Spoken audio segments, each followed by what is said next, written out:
আসসালামু আলাইকুম আপু ভাইরা, আপনারা সবাই কেমন আছেন? আলহামদুলিল্লাহ আমরা সবাই ভালো আছি। আবারও নতুন একটি ব্লগ নিয়ে চলে আসলাম আপনাদের মাঝে। তো আজকে ড্রয়িং রুমটা অনেক অপরিষ্কার আর হচ্ছে অনেকদিন যাবত হয়েছে যে বাসার ভিতরে যে আগে যে ব্লগগুলো দিতাম সেগুলো এখন দেওয়া হয় না।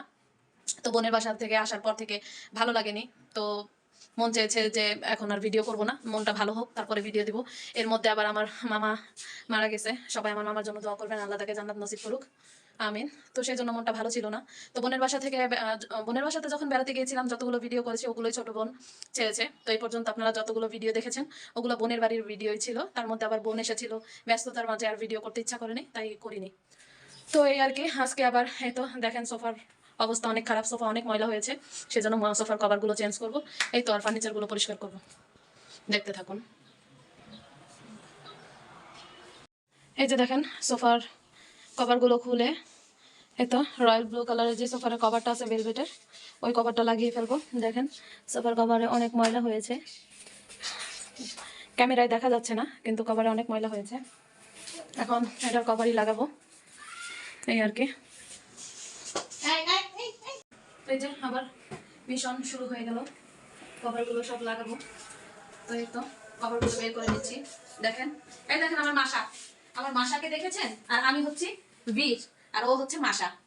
হ্যাঁ মাশা। এই এখন কভারগুলো খুলে নিব। দেখেন কভারগুলো খুলে নেই। দুষ্টামি করো না বাবা, বাবা দুষ্টামি করো না। আমিরা আমিরা আমিরা আমিরা দুষ্টামি করো না। Come here. এই মাশা মাশা, তো কভারগুলো খুলে নেই, খুলে তারপরে দেখা হচ্ছে। সামনে আসো। খবরগুলো খুলি আর কথা বলি। ইদানিং এমন অবস্থা হয়েছে, মানে ইউটিউবে ঢুকাই যাচ্ছে না। তো দেখা যাচ্ছে শুধু তাহসান রোজার কাহিনী। তারপরে এখন একটু মনে হয় তাহসান আর রোজার কাহিনীটা একটু কমেছে, এখন শুরু হয়েছে বর্ষা চৌধুরীর কাহিনী। আরে নাটক। পেয়েছে চাঁদের আলো পেয়েছে। তো তাহসান চাঁদের আলো পেয়েছে, তাতে আমাদের কি বলেন? এত গবেষণা করার দরকার আছে?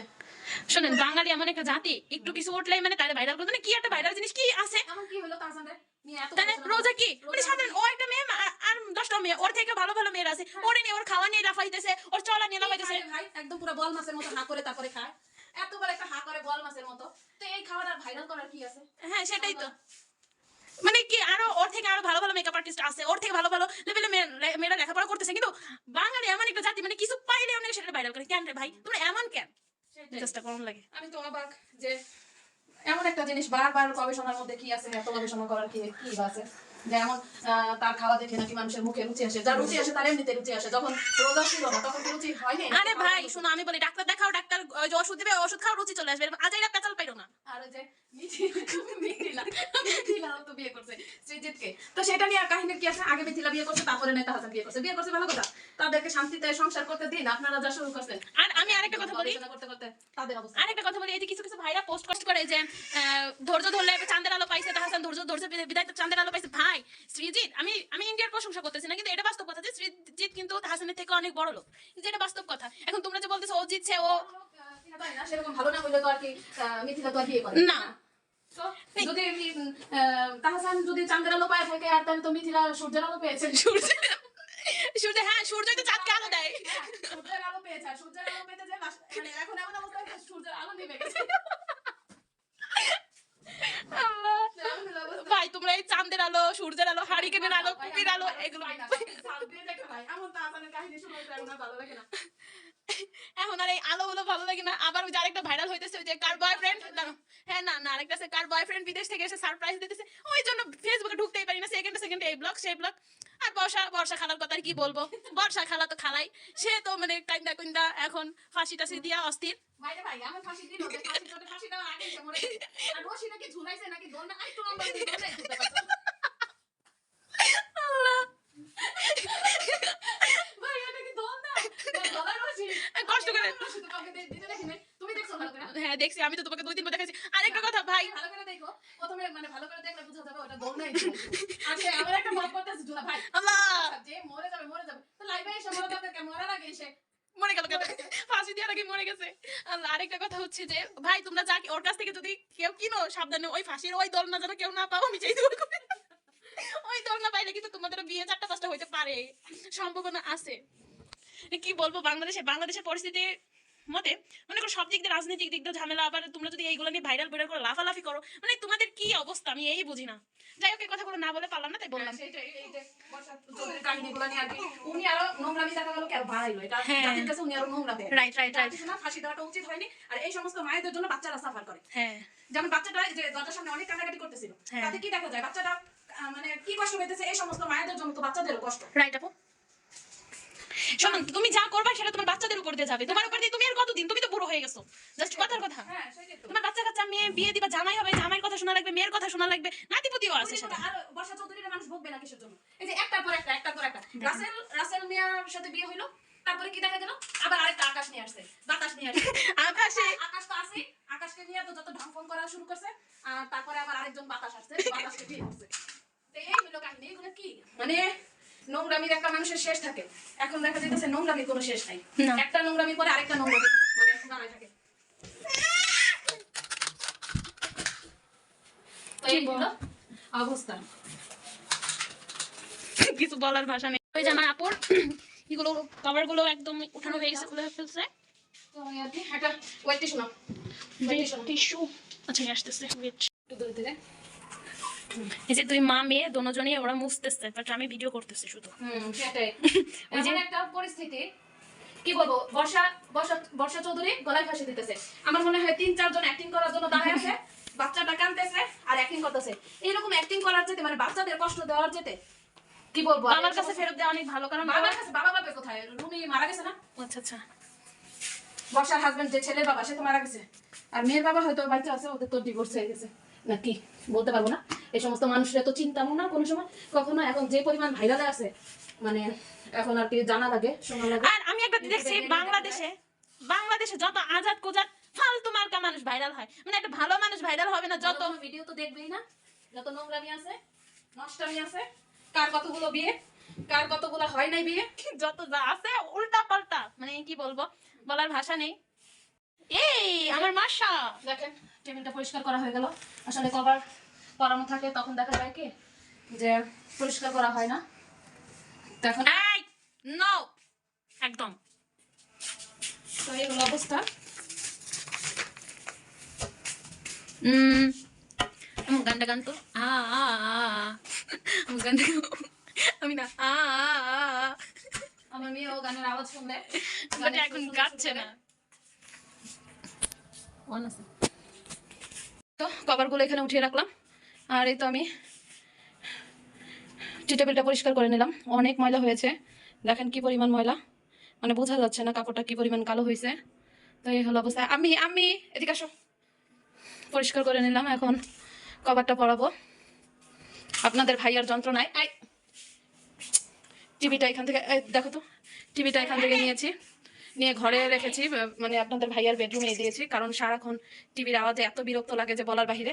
কি আর বলবো, আপনাদের ভাইয়ার কারণে মেজাজটা মানে সবসময় চড়া থাকে, সারাক্ষণ সোফার মধ্যে শুয়ে থাকবে আর এত জোরে সাউন্ড দিয়ে টিভি দেখবে যে বলার বাহিরে।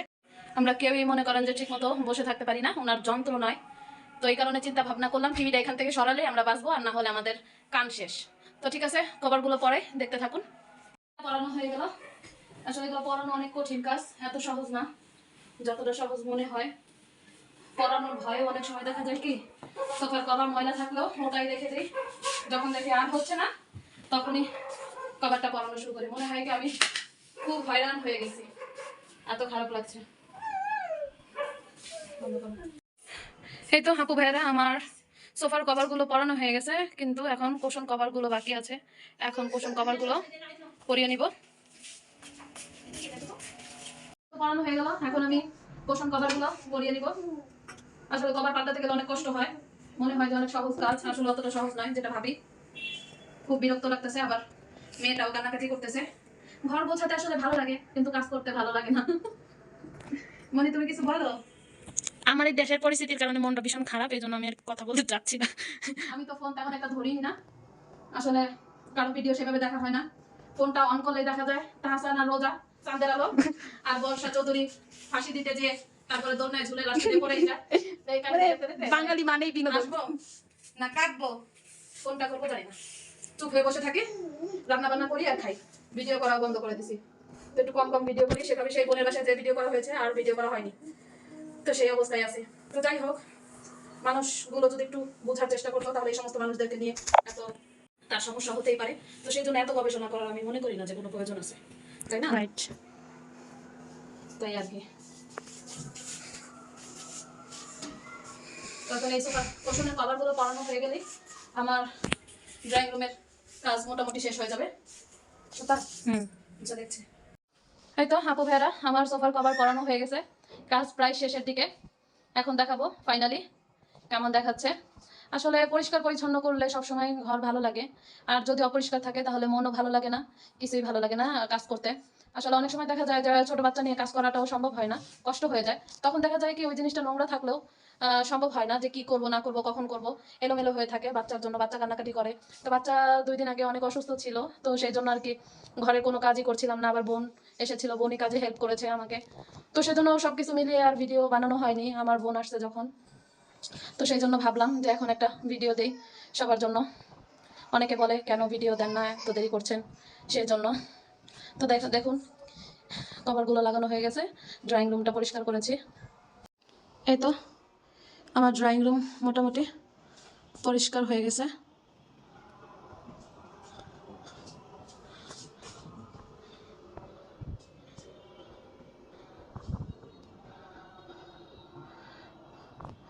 পরিষ্কার পরিচ্ছন্ন দেখলে আসলেই ভালো লাগে,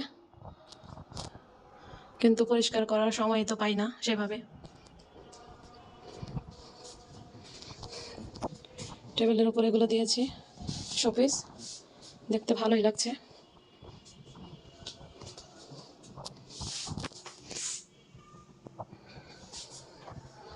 মেয়ের জন্য ফুলদানিগুলো বের করা হয় না, কারণ দেখা যায় কি ছোট মানুষ ভেঙে ফেলে, এর আগেও একটা ভেঙে ফেলেছে, সেই জন্য আর বের করা হচ্ছে না। শোপিসের জন্য ওই যে ওই কোণার মধ্যে ওই যে ওইখানে এখানে একটা শোকেস রাখা আছে, এটার মধ্যে আমার যত শোপিস আছে ওগুলো দিয়ে রাখি। তাই হচ্ছে। আর এখানে এই যে 2টা ফুলদানি রেখেছি টিভি ক্যাবিনেটের উপরে। আর এই তো এই যে রিক্সার মতো যে একটা ফ্লাওয়ার বাস আছে, এটার মধ্যে আর কি একটা ফুলদানি আছে। এগুলো আমি কিছুদিন আগে এনেছি। এখানে আমাদের টিভিটা ছিল, তো আপনাদের ভাইয়ার যন্ত্রণা এখানে আর আমি টিভি রাখিনি, ওর বেডরুমে দিয়েছি। তো এই ফ্রেমগুলো আমি কিনেছি 100 টাকা করে, 3টা লাগিয়ে দিয়েছি। এই তো। আর এটা এই ফুলটা কিনেছি আমি 100 টাকা দিয়ে, এটা 100 টাকা নিয়েছে। আর হচ্ছে এটা নিয়েছে 270 টাকা। তো 270 টাকা হিসেবে জিনিসটা অনেক সুন্দর হয়েছে, কমের মধ্যে দেখা যায় একটা ভালো জিনিস পেলাম, সুন্দর একটা জিনিস। আসলে ঘর সাজানোর জন্য তেমন দামি কোনো জিনিসের প্রয়োজন হয় না, যদি গোছানো যায় কম দামি জিনিস দিয়ে অনেক সুন্দরভাবে গোছানো যায়। তো এই হলো অবস্থা।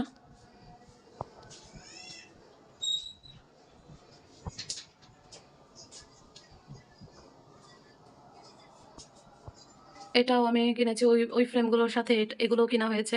ছোটগুলো নিয়েছে 50 টাকা করে, আর হচ্ছে বড়টা নিয়েছে 100। তো সেই হিসেবে দামটা অনেক কমই নিয়েছে, এত বেশি নেয়নি। আমাদের এলাকার 99 থেকে কিনা হয়েছে। তো এই হলো অবস্থা।